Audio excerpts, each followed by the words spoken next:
Hello दोस्तों, MPPSC junction में आपका स्वागत है। आज हम मध्य प्रदेश प्रारंभिक परीक्षा के यूनिट 10 जिसमें कुछ राष्ट्रीय और संवैधानिक आयोग और संस्थाएं दी गई हैं, आज उनके बारे में हम पढ़ने जा रहे हैं। तो हम इस एक वीडियो के अंदर कुछ महत्वपूर्ण फैक्ट देखेंगे। तो चलो हम शुरुआत करते हैं। सबसे पहले हम मानव अधिकार आयोग से हम इसकी शुरुआत कर रहे हैं। अब बात करते हैं मानव अधिकार। तो मानव अधिकार ऐसे अधिकार जो मनुष्य को मानव होने के नाते जन्म से प्राप्त हैं।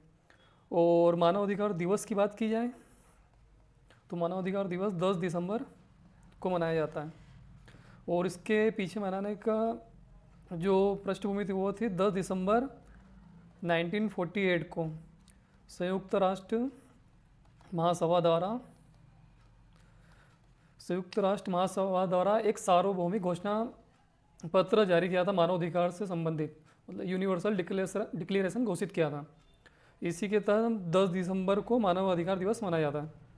उसके अलावा जो राष्ट्रीय मानव अधिकार आयोग का गठन यह 1951 के पेरिस सिद्धांत 1991 का पेरिस सिद्धांत, इसके तहत कुछ संस्थाएं गठन करने की घोषणा की गई थी। उसी के तहत भारत सरकार ने राष्ट्रीय मानव अधिकार आयोग का गठन किया गया।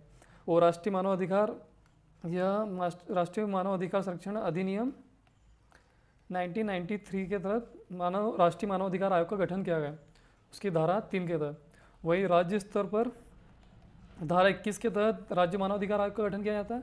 और जिला स्तर पर धारा 30 के तहत मानव अधिकार न्यायालय इसके गठन करने का प्रावधान दिया गया। उसके अलावा हम इसकी संरचना देखते हैं। इसमें एक अध्यक्ष, 5 सदस्य और 7 पदेन सदस्य होते हैं। इसमें जो 5 सदस्य हैं उसमें 2 न्यायिक और 3 गैर न्यायिक सदस्य होते हैं।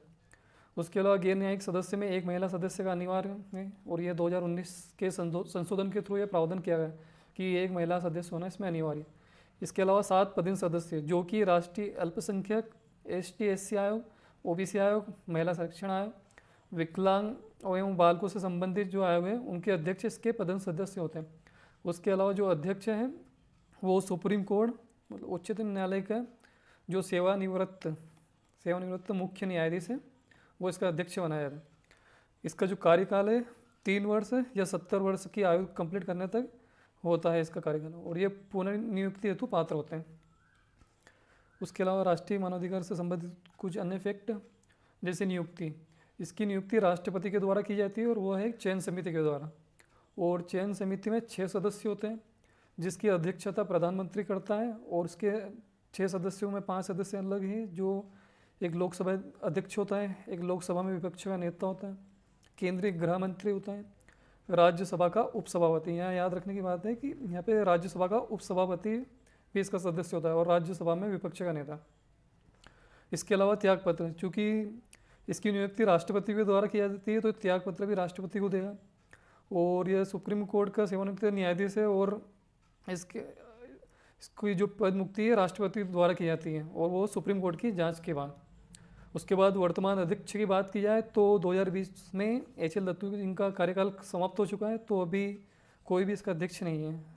उसके अलावा इसका जो प्रथम अध्यक्ष थे वो थे रंगनाथ मिश्री। उसके अलावा हम राष्ट्रीय मानव अधिकार के अलग कुछ और फैक्टर देखते हैं।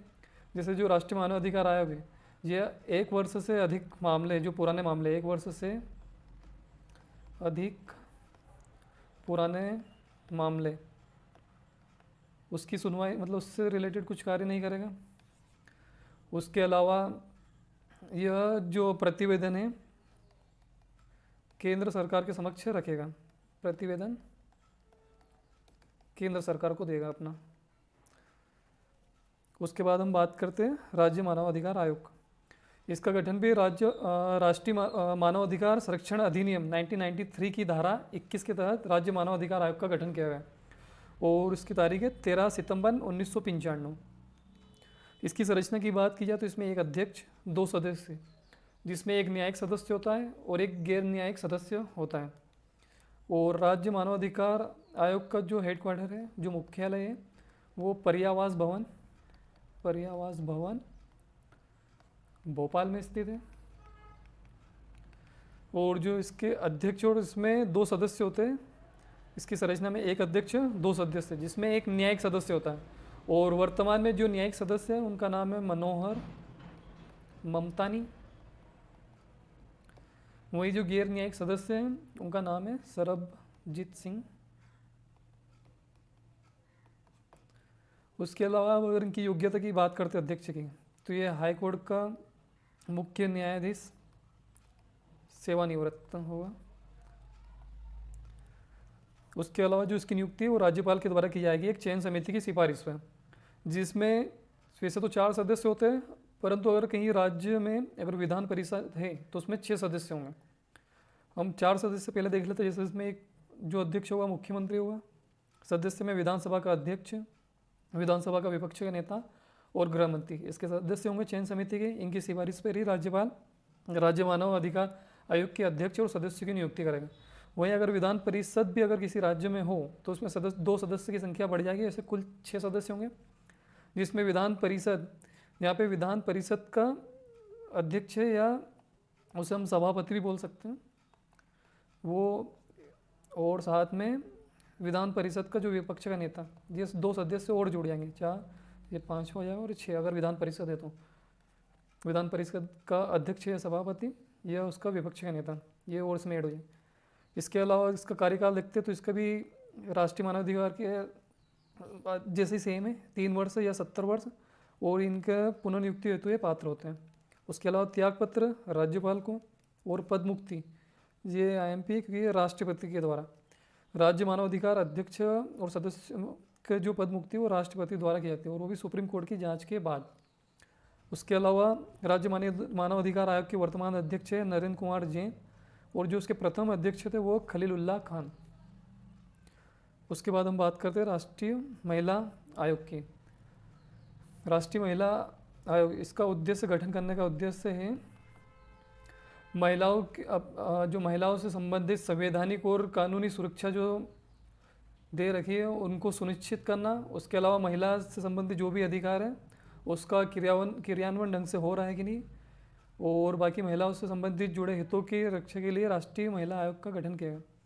और इसका गठन राष्ट्रीय महिला आयोग अधिनियम सन 1990 के तहत 31 जनवरी 1992 को किया गया।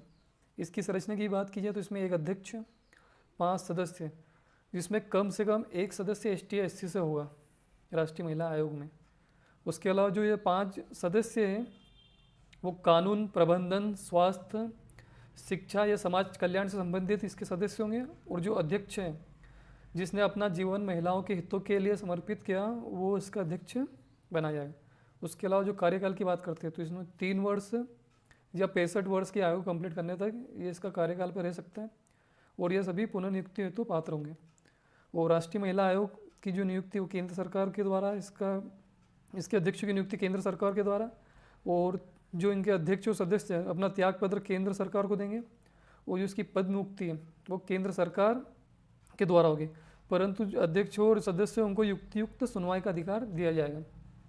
इसके अलावा पद मुक्ति अगर 3 अधिवेशनों में लगातार अनुपस्थित रहे अध्यक्ष या सदस्य, वो भी बिना इजाज़त के, तो उनको पद मुक्ति किया जाएगा। उसके अलावा इसके वर्तमान जो अध्यक्ष है वो रेखा शर्मा जी है। उसके अलावा जो प्रथम अध्यक्ष थी वो जयंती पटनायक। उसके अलावा गिरिजा व्यास, जिन्होंने 2 कार्यकाल के लिए बनाई गई थी अभी तक, एकमात्र।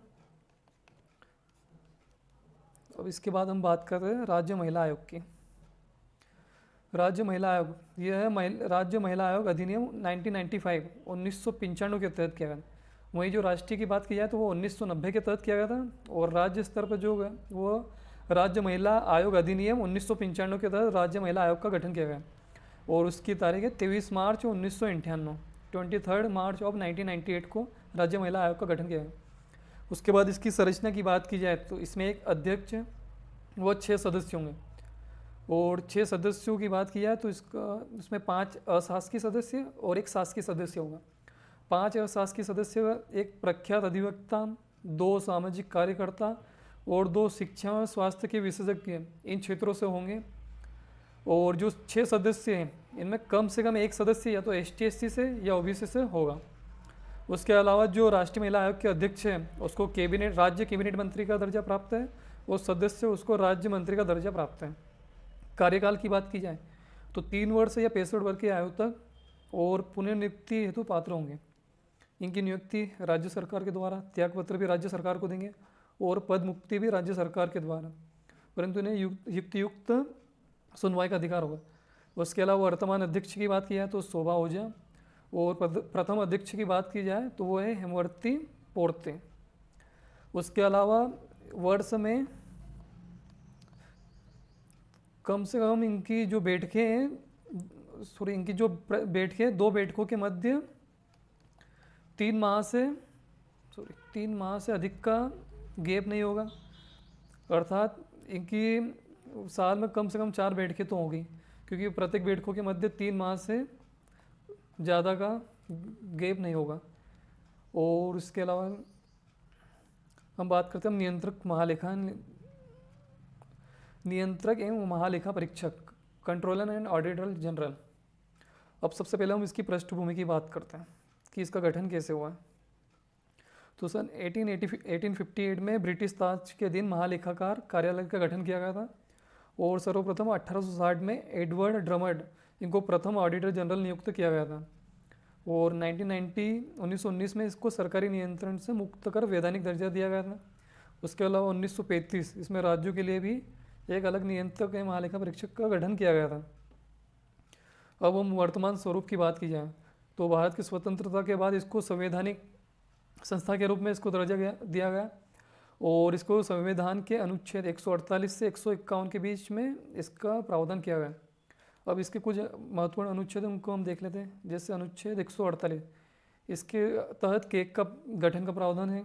उसके अलावा 149 जो केक के कर्तव्य एवं शक्तियों का प्रावधान इसमें दिया गया, और यह अभी 2019 की प्री में यह क्वेश्चन पूछा गया था। उसके अलावा अनुच्छेद 150, इसमें संघ एवं राज्यों के लेखा प्रारूप, इससे संबंधित जो भी सलाह है वो केक राष्ट्रपति को देगा कि प्रारूप कैसा हो।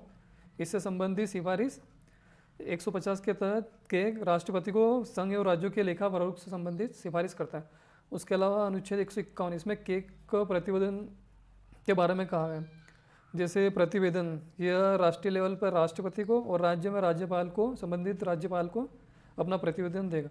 इसकी कार्यकाल की बात की जाए तो 6 वर्ष या 65 वर्ष की आयु तक इसकी नियुक्ति, क्योंकि ये संवैधानिक संस्था है तो इसकी नियुक्ति राष्ट्रपति के द्वारा, त्यागपत्र भी राष्ट्रपति को देगा, और इसकी पद मुक्ति सुप्रीम कोर्ट के जज के हटाने की प्रक्रिया के द्वारा, अर्थात संसद में बहुमत के द्वारा, विशेष बहुमत के द्वारा इसको हटाने के लिए प्रस्ताव पारित करना पड़ेगा। उसके बाद प्रतिवेदन राष्ट्रपति को और संबंधित राज्य के राज्यपाल को देगा। ये इसका उल्लेख हमने देख चुके हैं कि 151 में दिया हुआ है। और वर्तमान अध्यक्ष इसके गिरीश चंद्र मुर्मू हैं, और प्रथम अध्यक्ष है पी नरहरि राव। उसके बाद हम बात करते हैं राष्ट्रीय बाल अधिकार संरक्षण आयोग की। इसका गठन राष्ट्रीय बाल अधिकार संरक्षण अधिनियम 2005 के तहत 5 मार्च 2007 को किया गया था। इसकी संरचना की बात की जाए तो इसमें एक अध्यक्ष और 6 सदस्य होते हैं, जिसमें 2 महिला सदस्य होना अनिवार्य है। और 6 सदस्य के हम देख लेते हैं इसमें कौन कौन हो सकते हैं। 6 सदस्यों में एक शिक्षा से संबंधित, बाल स्वास्थ्य और देखभाल और बाल विकास से संबंधित व्यक्ति, किशोर न्यायालय से संबंधित जिसको नॉलेज हो, बाल श्रम, बाल मनोवैज्ञानिक और बाल कानून, इनसे संबंधित जो विशेषज्ञ व्यक्ति है उसको इसका सदस्य घोषित किया जाएगा। और ये जो अध्यक्ष और सदस्य ये पुनर्नियुक्ति हेतु पात्र होंगे, परंतु ये 2 कार्यकाल से अधिक के लिए नहीं। उसके अलावा उनकी कार्यकाल की बात की जाए तो जो अध्यक्ष है वो 3 वर्ष तक या 65 वर्ष की उम्र तक इसका अध्यक्ष नियुक्त रह सकेगा। उसके अलावा जो सदस्य हैं उनकी उम्र यहाँ पर 3 वर्ष से लेकर 60 वर्ष तक है, तो ये थोड़ा सा अंतर है, इसको महत्वपूर्ण देख लीजिएगा। उसके अलावा नियुक्ति की बात करते हैं। नियुक्ति केंद्र सरकार के द्वारा और अध्यक्ष की चयन समिति की सिफारिश पर, जिसमें महिला बाल विकास मंत्री जो इसका अध्यक्ष होगा चयन समिति का, और 2 अन्य सदस्य जो केंद्र सरकार के द्वारा नियुक्त किए जाएंगे। अर्थात एक चयन समिति जिसकी अध्यक्षता महिला बाल विकास मंत्री करता है, और जिसमें 2 अन्य सदस्य जो केंद्र सरकार के द्वारा नियुक्त होते हैं, उनकी सिफारिश पर केंद्र सरकार अध्यक्ष और सदस्यों की नियुक्ति करता है। और यह प्रतिवेदन केंद्र सरकार को देता है। त्यागपत्र केंद्र सरकार को देगा। पद मुक्ति केंद्र सरकार को देगा और युक्तियुक्त सुनवाई हेतु सुनवाई का इनको अधिकार है। उसके अलावा हम एक महत्वपूर्ण देख लेते हैं कि जो बाल अधिकार है, ये 0 से 18 वर्ष के जो बालक है उनके लिए ही कार्य करेगा। और जो इनका अधिवेशन है वो प्रत्येक जो अधिवेशन है उन 2 अधिवेशन के मध्य 3 माह से ज़्यादा का गैप नहीं होगा। और जो अध्यक्ष सदस्य है इनके पद रिक्त होने के बाद 90 दिन के अंदर इनको वापस नियुक्ति की जाएगी, वो भी शेष समय के लिए। और वर्तमान अध्यक्ष की बात की जाए तो प्रियंका कानूनगो, और जो प्रथम अध्यक्ष है वो शांता सिन्हा। और इनका कार्यकाल 2 कार्यकाल के लिए सिलेक्ट हुए थे, मतलब इनके 2 कार्यकाल था शांता सिन्हा का। ये प्रथम अध्यक्ष भी है, वो 2 कार्यकाल के लिए भी अध्यक्ष रह चुके हैं। वर्तमान की बात की जाए तो प्रियंका कानूनगो। इसके बाद हम बात करते हैं एनजीटी की, राष्ट्रीय हरित अधिकरण। इसका गठन राष्ट्रीय हरित अधिकरण अधिनियम 2010 के तहत 18 अक्टूबर 2010 को किया गया है। और संविधान के अनुच्छेद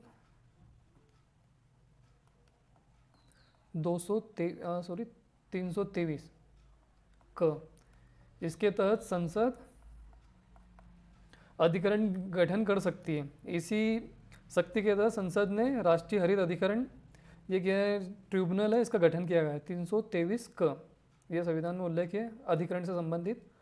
उसके अलावा संरचना की बात की जाए एनजीटी की तो इसमें एक अध्यक्ष जो सुप्रीम कोर्ट का न्यायाधीश या हाई कोर्ट का मुख्य न्यायाधीश है या रहा हो, सेवानिवृत्त हो या वर्किंग हो, वो इसका अध्यक्ष होगा। उसके बाद इसकी कार्यकाल की बात की जाए तो 5 वर्ष या 70 वर्ष की उम्र तक, अगर वो सुप्रीम कोर्ट से न्यायाधीश हो तो। और अगर वो हाई कोर्ट का न्यायाधीश मुख्य न्यायाधीश रहा है तो उसका कार्यकाल 5 वर्ष की उम्र या 67 वर्ष की उम्र तक होगा। 5 वर्ष तक या 67 वर्ष की उम्र तक होगा। उसके अलावा इसकी सदस्य की बात की जाए तो इसमें 2 प्रकार के सदस्य, एक न्यायिक सदस्य और एक विशेषज्ञ सदस्य। अब न्यायिक सदस्य की बात करें तो यह न्यूनतम 10 व अधिकतम 20 सदस्य हो सकते हैं। और इनका कार्यकाल, अगर ये सुप्रीम कोर्ट से संबंधित कोई सदस्य न्यायिक सदस्य, अर्थात सुप्रीम कोर्ट का वर्तमान मतलब जो उसमें कार्यरत न्यायाधीश हो या सेवानिवृत्त न्यायाधीश हो तो 5 वर्ष या 70 वर्ष की उम्र तक होगा। अगर हाई कोर्ट का मुख्य न्यायाधीश सेवानिवृत्त न्यायाधीश हो तो 5 वर्ष से 5 वर्ष तक और 67 वर्ष की उम्र तक होगा। उसके अलावा हम विशेषज्ञ सदस्य की बात की जाए तो ये भी न्यूनतम 10 या अधिकतम 20 सदस्य हो सकते हैं। और इनका कार्यकाल 5 वर्ष तक या 65 वर्ष की उम्र तक होगा। उसके अलावा ये पुनर्नियुक्ति हेतु पात्र नहीं होंगे और इनकी नियुक्ति केंद्र सरकार के द्वारा, और अगर सुप्रीम कोर्ट से संबंधित कोई न्यायाधीश है तो सुप्रीम कोर्ट के मुख्य न्यायाधीश के परामर्श पे इनकी नियुक्ति होगी। त्यागपत्र, ये केंद्र सरकार को अपना त्यागपत्र देंगे और प्रतिवेदन वो भी केंद्र सरकार को देंगे। पद मुक्ति की बात की जाए तो केंद्र सरकार के द्वारा की होगी, परंतु सुप्रीम कोर्ट की जांच के बाद। ये सब न्यायिक सदस्य या अध्यक्ष के लिए। उसके अलावा अगर विशेषज्ञ सदस्य की पद मुक्ति की बात की जाए तो इसके लिए केंद्र एक अलग समिति का गठन करेगा और उसके द्वारा विशेषज्ञ सदस्य को पद मुक्त किया जाए। उसके अलावा हम इसकी बात की जाए, इसमें प्रथम अध्यक्ष थे लोकेश्वर सिंह पंत और जो वर्तमान है वो है आदर्श कुमार गोयल।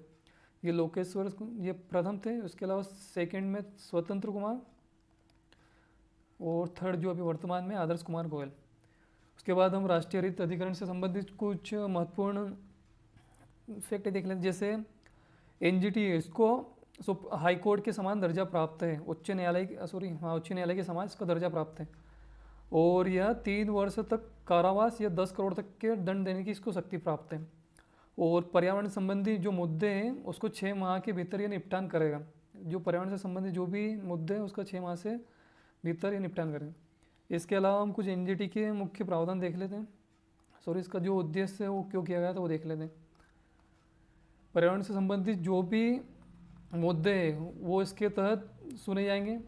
यह एक फास्ट ट्रैक के तहत इसका गठन किया गया है, क्योंकि आर्थिक कुछ भी उद्योग है इनकी परमिशन या कुछ भी जो कार्रवाई है इसमें बहुत टाइम लगता था, क्योंकि वैसे ही दूसरे न्यायालय है, उच्च न्यायालय और उच्चतम न्यायालय, इनका वर्कलोड बहुत कम है। तो उसका वर्कलोड कम करने के लिए और जो पर्यावरण संबंधी मामले इनकी जल्द से जल्द सुनवाई करने के लिए राष्ट्रीय हरित अधिकरण का गठन किया गया था। उसके बाद हम बात करते हैं राष्ट्रीय अनुसूचित जाति और जनजाति आयोग से। पहले हम बात करते हैं राष्ट्रीय अनुसूचित जाति आयोग। अब इसकी हम सबसे पहले पृष्ठभूमि देखते हैं।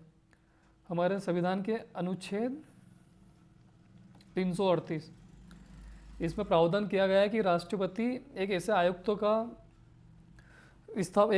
का गठन करेगा जो देश में जो अनुसूचित जाति और जनजाति के जो व्यक्ति है, जो उनकी जनसंख्या, उनके हितों की सुरक्षा और उनसे संबंधित जो भी कानून लागू हो रहे हैं उनकी जांच करने के लिए।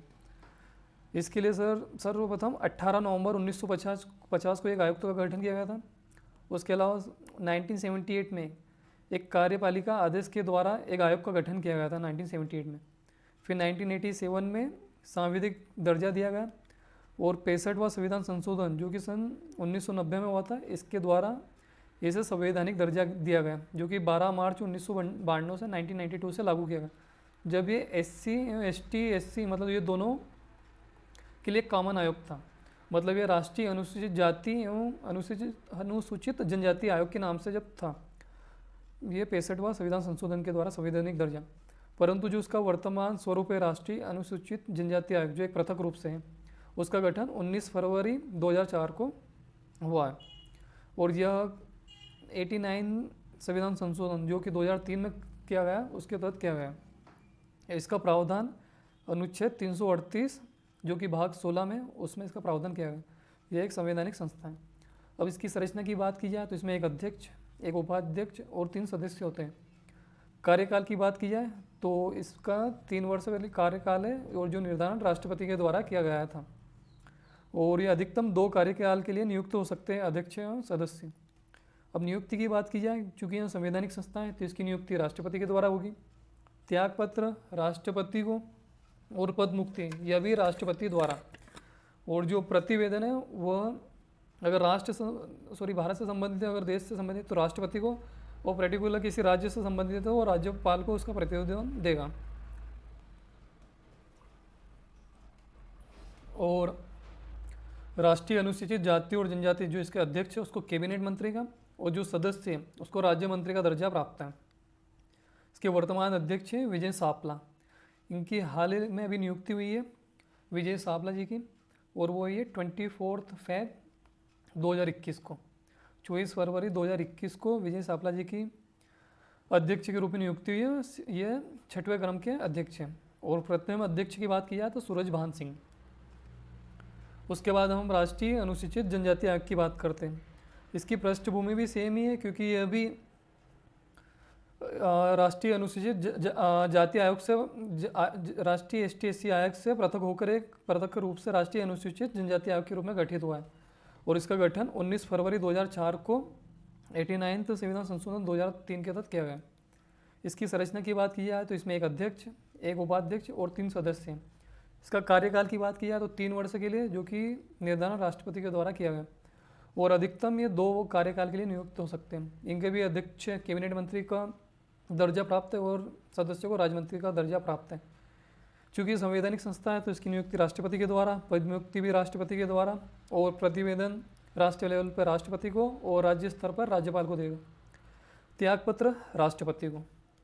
उसके अलावा ये अनुसूचित जनजाति आयोग है और जो अनुसूचित जाति आयोग है, इन दोनों का जो नोडल मंत्रालय है वह है सामाजिक न्याय और सशक्तिकरण मंत्रालय के अधीन है। क्षेत्रीय कार्यालय की बात की जाए तो इनके 6 क्षेत्रीय कार्यालय हैं। एक भोपाल, रायपुर, भुवनेश्वर, रांची, जयपुर और शिलांग में।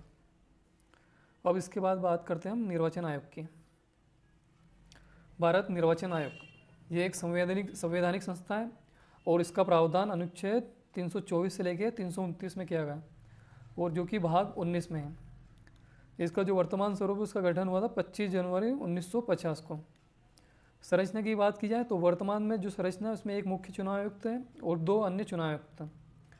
परंतु जब इसका गठन 1950 में हुआ था तब से लेके इसका 16 अक्टूबर 1889 तक यह एक सदस्यीय संरचना थी, एक संरचना संस्था थी। परंतु 16 अक्टूबर 1989।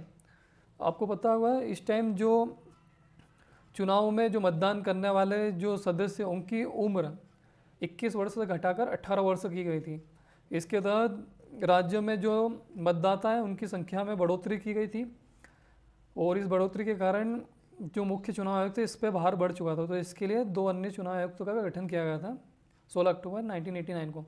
परंतु 1 जनवरी 1950 को पुनः यह एक सदस्य निकाय संस्था रहा 1 अक्टूबर 1993 को। परंतु 1 अक्टूबर 1993 से लेकर वर्तमान तक अब यह एक मुख्य चुनाव आयुक्त और 2 अन्य चुनाव आयुक्त अर्थात 3 सदस्यीय संस्था है। इसकी कार्यकाल की बात की जाए तो 6 वर्ष या 65 वर्ष की उम्र तक। नियुक्ति राष्ट्रपति के द्वारा, त्यागपत्र राष्ट्रपति को।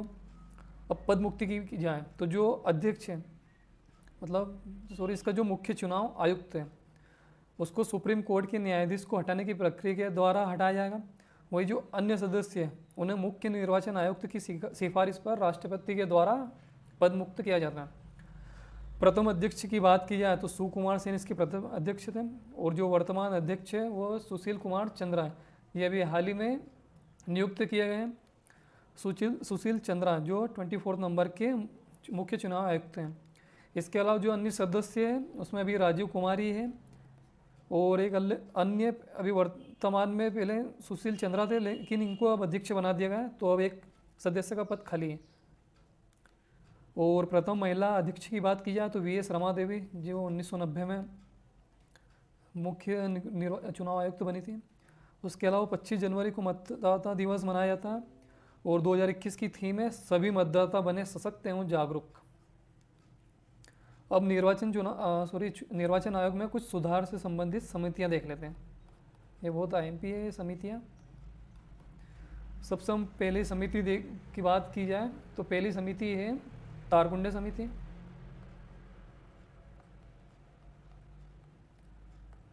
और इसका तारकुंडी समिति का गठन 1974 में किया गया था और इसकी कुछ सिफारिशें मानी गई थी जैसे मतदाता की आयु उसको कम की जाए, अर्थात तारकुंडे समिति की सिफारिश के आधार पर ही मतदाताओं की आयु 21 वर्ष से घटाकर 18 वर्ष की कर दी गई।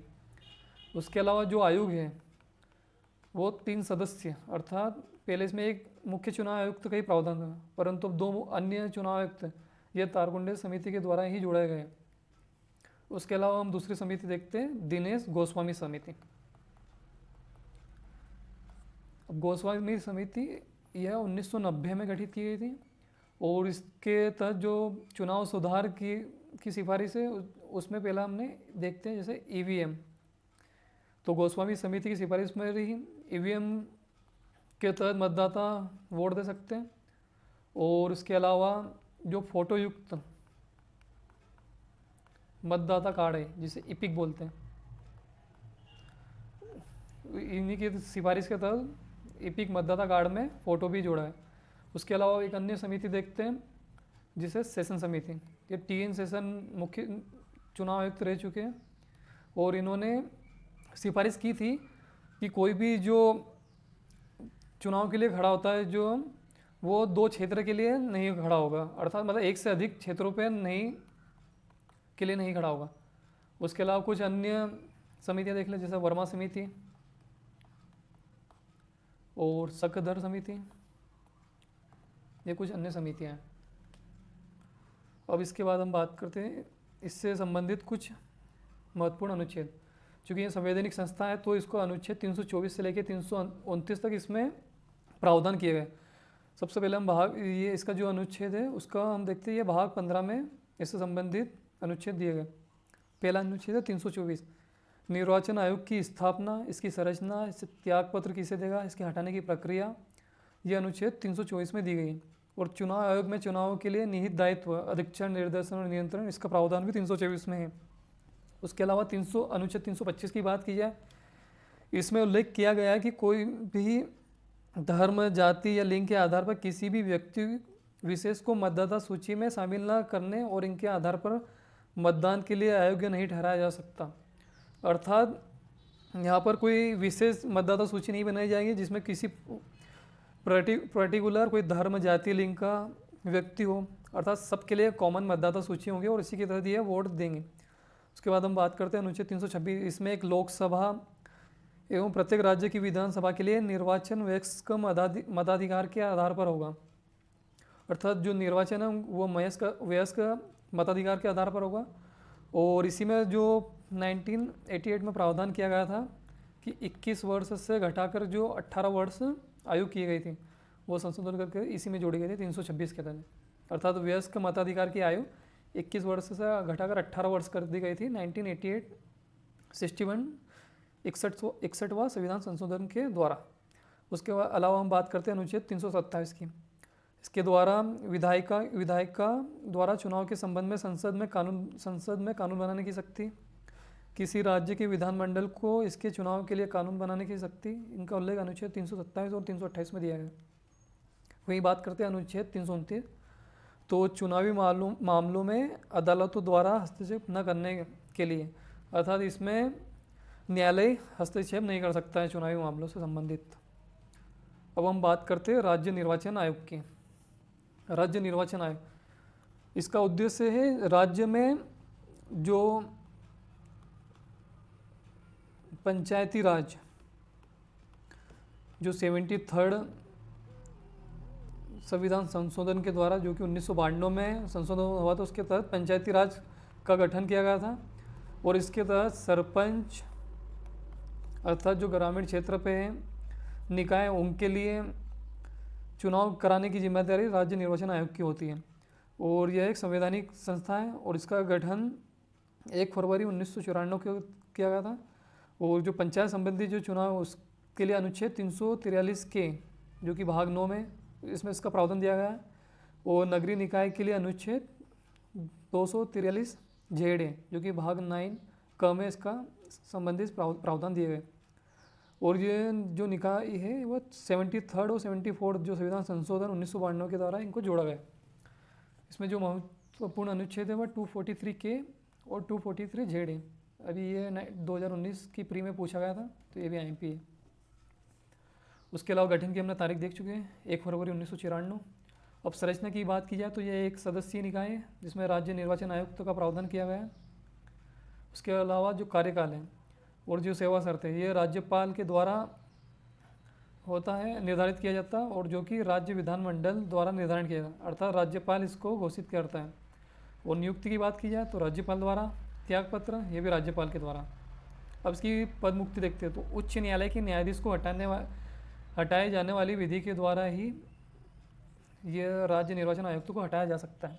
प्रथम अध्यक्ष की बात की जाए तो NB लोहानी, और वर्तमान जो इसके अध्यक्ष है वो है बसंत प्रताप सिंह। और इसका जो ध्येय वाक्य है हर वोट कीमती, हर निकाय महत्वपूर्ण, ये MP इसको देख लेना, हर वोट कीमती, हर निकाय महत्वपूर्ण। अब हम देखते हैं एक और महत्वपूर्ण आयोग और वह है राष्ट्रीय पिछड़ा वर्ग आयोग। अब राष्ट्रीय पिछड़ा वर्ग आयोग को देखने से पहले हम इसकी पृष्ठभूमि की बात करते हैं कि इसका गठन कैसे किया। तो भारतीय संविधान के अनुच्छेद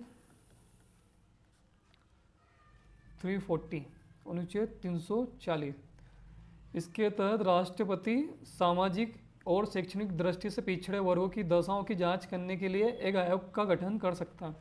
अर्थात अनुच्छेद 340 में प्रावधान किया गया है कि राष्ट्रपति सामाजिक और शैक्षणिक दृष्टि से जो पिछड़े वर्ग हैं उनकी दशाओं की जांच करने के लिए आयोग का गठन कर सकता है। इसी के तहत सर्वप्रथम एक प्रथम पिछड़ा वर्ग आयोग का गठन किया गया था जो कि 29 जनवरी 1953 को किया गया था। और इसकी अध्यक्षता काके कालेकर की अध्यक्षता में इसकी प्रथम पिछड़ा वर्ग आयोग की स्थापना की गई थी। उसके बाद हम देखते हैं द्वितीय पिछड़ा वर्ग आयोग जो कि 1979 में BP मंडल, बेंदेश्वरी पाठक मंडल इसके अध्यक्ष थे। उसके अध्यक्षता में द्वितीय पिछड़ा वर्ग आयोग का गठन किया गया था और इसी के द्वारा ही 27% जो आरक्षण है OBC को देने का प्रावधान किया गया था। इसकी सिफारिश की गई थी और इसको लागू 1990 में विश्वनाथ प्रताप सरकार के द्वारा ये जो 27% आरक्षण है इसको लागू कर दिया गया। और इसके बाद जो इससे संबंधित जो वाद उत्पन्न हुए थे उसके लिए 1992 में इंदिरा साहिनी वाद, जिसमें आरक्षण देने की अनुमति दी गई थी जो 27% है, इसकी अनुमति सुप्रीम कोर्ट के द्वारा दी गई थी। और इसके तहत एक प्रावधान किया गया था कि 50% की सीमा के अंदर ही 27% आरक्षण दिया जाएगा सरकार के द्वारा। तो ये महत्वपूर्ण चीज़ें इनको याद रखिए कि प्रथम पिछड़ा वर्ग आयोग 29 जनवरी 1953 में और द्वितीय 1979 में बीपी मंडल की अध्यक्षता में। उसके अलावा जो अब वर्तमान स्वरूप है, क्योंकि 102वां संविधान संशोधन जो कि 2018 में हुआ था, इसके तहत राष्ट्रीय पिछड़ा वर्ग आयोग को संवैधानिक दर्जा दिया गया और इसके तहत एक अनुच्छेद 338B 338B या ख संविधान के भाग 16 में जोड़ा गया। इसी के तहत राष्ट्रीय पिछड़ा वर्ग को संवैधानिक दर्जा दिया गया। अब इसकी संरचना की बात की जाए तो इसमें एक अध्यक्ष होता है, एक उपाध्यक्ष होता है और 3 अन्य सदस्य होते हैं। इनका कार्यकाल 3 वर्ष जो कि राष्ट्रपति के द्वारा निर्धारण किया गया। इसकी नियुक्ति की बात की जाए, चूँकि संवैधानिक संस्था है तो राष्ट्रपति के द्वारा इसकी नियुक्ति, पदमुक्ति, त्यागपत्र और जो प्रतिवेदन है राष्ट्रीय स्तर पर राष्ट्रपति को और राज्य स्तर पर राज्यपाल को इसका प्रतिवेदन यह देगा। इसके अलावा एक महत्वपूर्ण नोट दिया है हमने, अनुच्छेद 342 है, यह भी 102वां संविधान संशोधन के द्वारा जोड़ा गया और इसमें प्रावधान किया गया है कि राष्ट्रपति सामाजिक एवं शैक्षणिक रूप से जो पिछड़ा वर्ग है उनको चिन्हित करने की शक्ति यह अनुच्छेद 342 के द्वारा जोड़ी गई। इसके बाद हम देखते हैं खाद्य संरक्षण आयोग। यह राष्ट्रीय खाद्य सुरक्षा अधिनियम 2013 के तहत इसका गठन किया गया और यह राज्य स्तर पर गठित होता है, अर्थात राष्ट्रीय स्तर पर खाद्य संरक्षण आयोग नहीं है, यह राष्ट्रीय खाद्य सुरक्षा अधिनियम 2000 के तहत राज्य स्तर पर गठित किया जाता है। और जो मध्य प्रदेश में उसमें 21 जुलाई 2017 को मध्य प्रदेश के लिए राज्य खाद्य संरक्षण आयोग का गठन किया गया, जो कि 2013 की जो अधिनियम उसकी धारा 16 के तहत। इसकी संरचना की बात की जाए तो इसमें एक अध्यक्ष, 5 अन्य सदस्य और एक सदस्य सचिव होगा और आयोग में कम से कम 2 महिला होंगी। एक सदस्य ST और SC से होना इसमें अनिवार्य है। वह अध्यक्ष, सदस्य या सचिव हो सकता है, अर्थात एक अध्यक्ष, 5 अन्य सदस्य और एक सदस्य सचिव, कुल मिला के 5, 6 और 7, टोटल जो 7 सदस्य है उसमें से कोई भी 2 महिला, एक सदस्य ST SC से हो सकता है। कार्यकाल की बात की जाए तो 5 वर्ष या 65 वर्ष की आयु तक ये पुनर्नियुक्ति होती पात्र होंगे। इसकी नियुक्ति, त्यागपत्र, पदमुक्ति और प्रतिवेदन ये सभी राज्य सरकार के द्वारा। उसके बाद हम प्रथम अध्यक्ष की बात की जाए तो वह है राजकिशोर सवाई सिंह। चूँकि इसका गठन 21 जुलाई 2017 अर्थात थोड़ा वर्तमान कुछ वर्षों पहले ही किया गया है, तो इसके वर्तमान अध्यक्ष भी कोई चेंज नहीं हुए, तो ये राजकिशोर सवाई सिंह इसके वर्तमान अध्यक्ष भी। और इसके कार्य हैं जो राष्ट्रीय खाद्य सुरक्षा अधिनियम 2013 उसके प्रावधानों को यह क्रियान्वित करना, उसके उल्लंघन की जांच करना, उसके अलावा जो इसके हितधारकों उसकी शिकायत अथवा स्वप्रेरण के द्वारा यह जांच भी करता है। अब हम देखते हैं नेक्स्ट आयोग, एक अन्य संस्था है केंद्रीय सतर्कता आयोग CVC। इसका गठन 11 फरवरी 1964 को किया गया, परंतु यह कार्यकारी निकाय के रूप में इसका गठन किया गया था और वो 1962 में एक गठित समिति जो थी भ्रष्टाचार निवारण समिति, जिसकी अध्यक्षता के संथानम के द्वारा की गई थी, उसकी सिफारिश पर 11 फरवरी 1964 को केंद्रीय सतर्कता आयोग का गठन किया गया था। और जो इसका वर्तमान स्वरूप है अर्थात यह सांविधिक दर्जा जो उसको दिया गया वो दिया गया है CVC केंद्रीय सतर्कता आयोग अधिनियम 2013 के तहत इसको सांविधिक दर्जा दिया गया और वह 11 सितंबर 2013 को। इसकी संरचना की बात की जाए तो इसमें एक अध्यक्ष और 2 सदस्य अधिकतम, अर्थात यह तो 1 या 2 इसके अधिकतम सदस्य हो सकते हैं।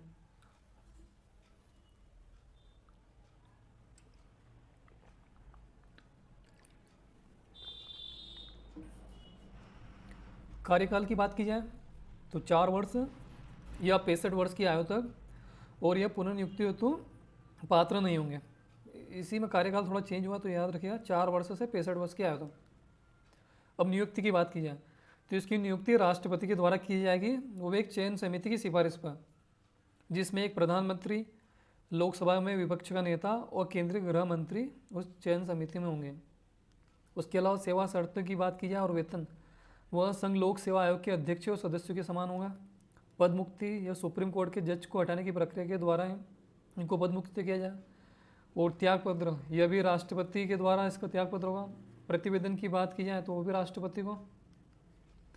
उसके अलावा हम बात की जाए तो वर्तमान इसके अध्यक्ष संजय कोठारी जी हैं और इसके प्रथम अध्यक्ष NS राव है। और केंद्रीय सतर्कता आयोग से संबंधित कुछ अन्य बातें देख लेते हैं। यह एक सलाहकारी निकाय है, अर्थात यह डायरेक्ट कार्रवाई नहीं करता, ये सिर्फ एक केंद्र सरकार को सलाह देता है। और इसकी जो जांचें होती है या तो CBI या मुख्य सतर्कता अधिकारी, उसके द्वारा इसकी जांच होगी।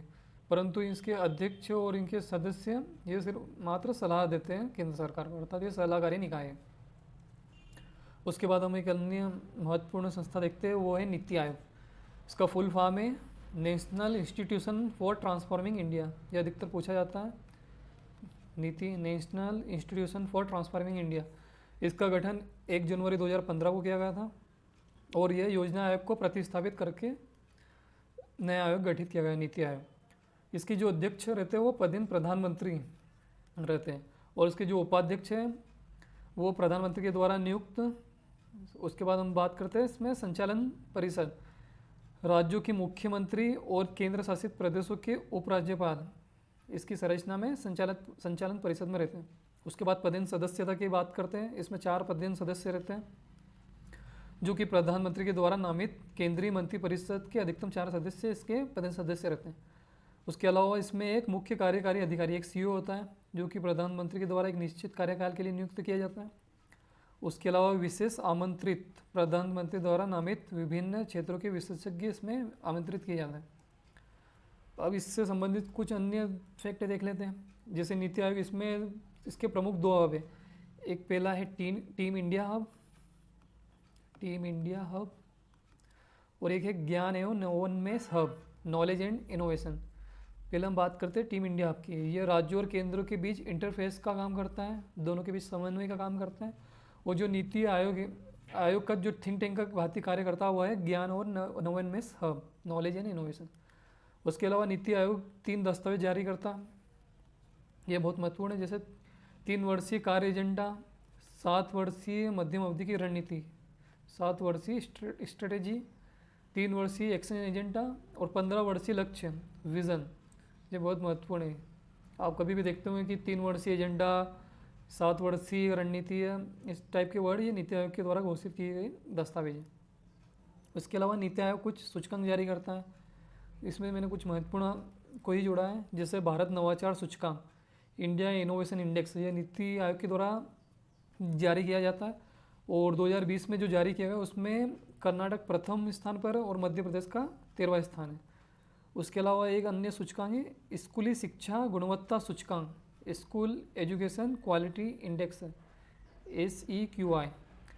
इसमें 2020 में मध्य प्रदेश का 15वां स्थान है और फर्स्ट नंबर पर केरल है। तो ये जो महत्वपूर्ण सूचकांक है, भारत नवाचार सूचकांक और स्कूल शिक्षा गुणवत्ता सूचकांक, ये दोनों नीति आयोग के द्वारा घोषित किए जाते हैं। इसके अलावा हम कुछ वर्तमान इसकी संरचना देख लेते हैं। जैसे इसके जो अध्यक्ष प्रधानमंत्री अभी वर्तमान में श्री नरेंद्र मोदी इसके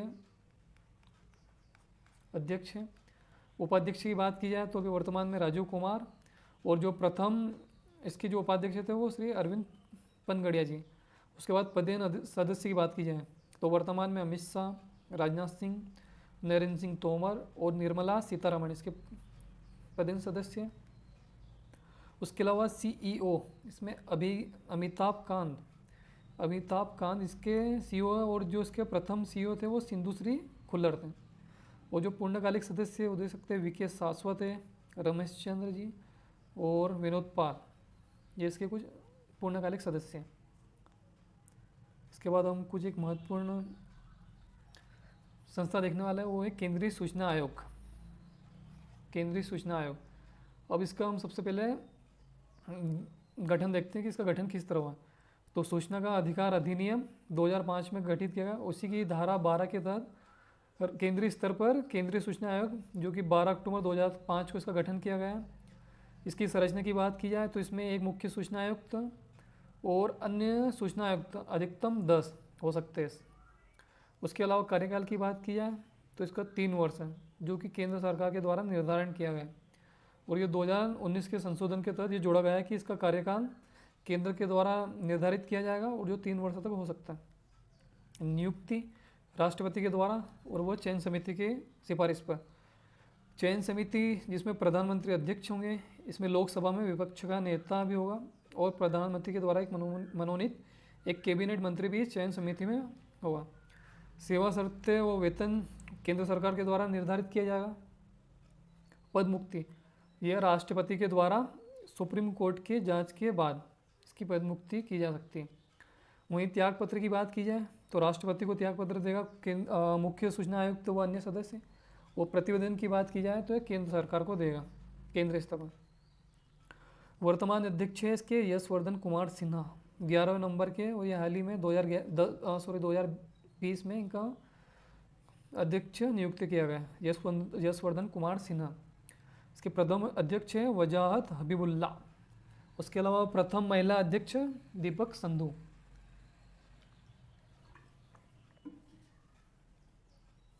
उसके बाद हम बात करते हैं राज्य स्तर पर राज्य सूचना आयोग।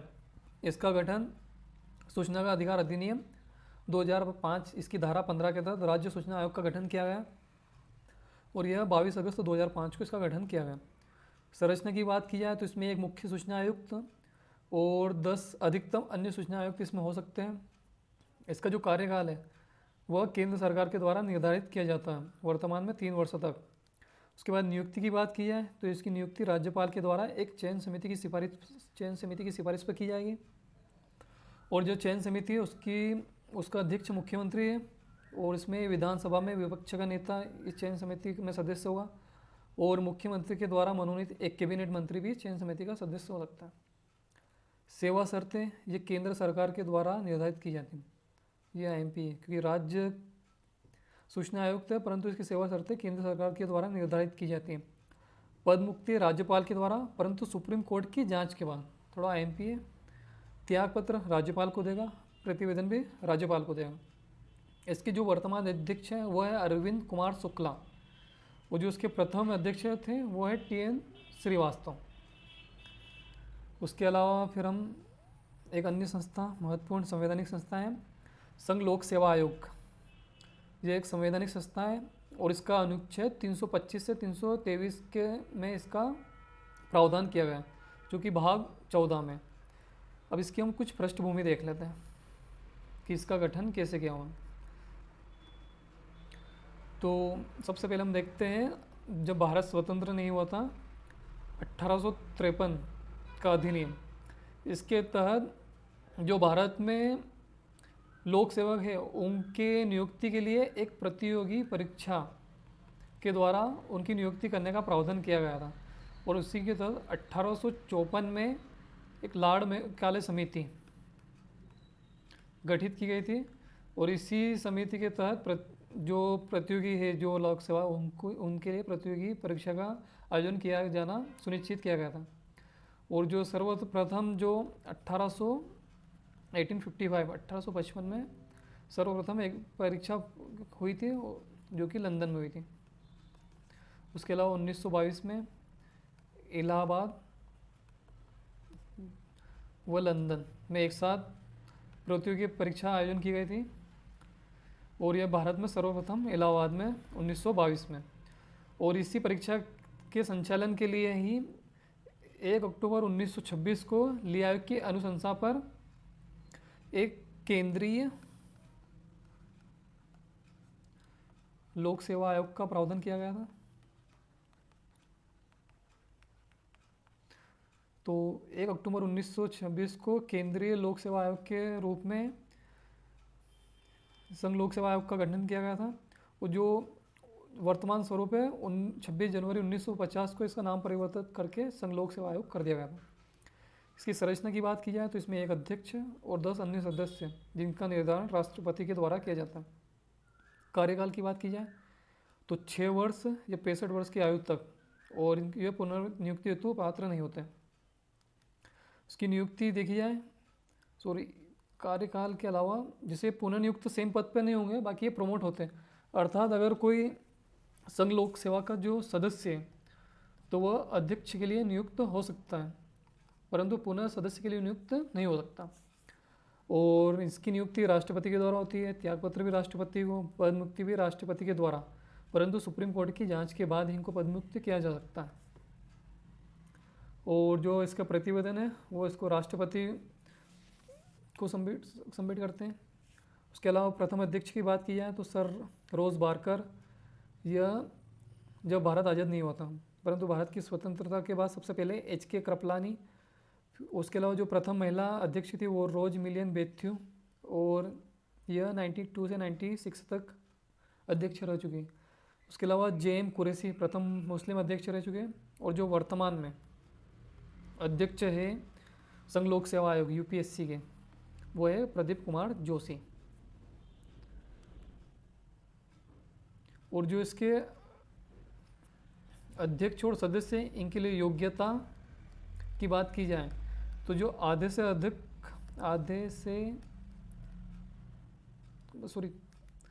कम से कम आधे जो सदस्य हैं उनको न्यूनतम 10 वर्ष तक का प्रशासनिक सेवा का अनुभव होना जरूरी है। और इसके अलावा एक संवैधानिक संस्था है, तो जो संविधान में कुछ महत्वपूर्ण अनुच्छेद का प्रावधान किया गया है वो देखते हैं। जैसे अनुच्छेद 315 से 323 में इसका प्रावधान किया गया है भाग 14 में। पहला है अनुच्छेद 315, संघ एवं राज्यों के लिए एक लोक सेवा आयोग का गठन का प्रावधान इसमें किया गया है।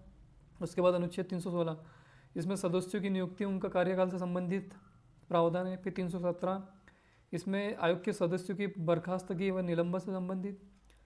318, इसमें आयोग के सदस्यों कर्मचारियों की सेवा शर्तें संबंधी नियम बनाने की शक्ति। 319, इसमें आयोग के सदस्यों द्वारा सदस्यता समाप्ति के पश्चात पद पर बने रहने पर रोक। फिर 320 में जो प्रावधान है लोक सेवा आयोग के कार्य, IMP लोक सेवा आयोग के कार्य का प्रावधान अनुच्छेद 320 में। अनुच्छेद 321, इसमें लोक सेवा आयोग के कार्यों को विस्तारित करने की शक्ति का प्रावधान किया गया। 322 में लोक सेवा आयोग का खर्च अर्थात संचित निधि से लोक सेवा आयोग का खर्च संचित निधि से होगा, यह प्रावधान अनुच्छेद 322 में। और 323 में लोक सेवा आयोग का प्रतिवेदन से संबंधित महत्वपूर्ण आयोग में जो प्रावधान किए गए वो हमने देख चुके हैं। उसके अलावा हम बात करते हैं हमारा अंतिम राज्य लोक सेवा आयोग। यह भी एक संवैधानिक आयोग है और इसका प्रावधान अनुच्छेद 315 से 323 में ही दिया गया है भाग 14 में।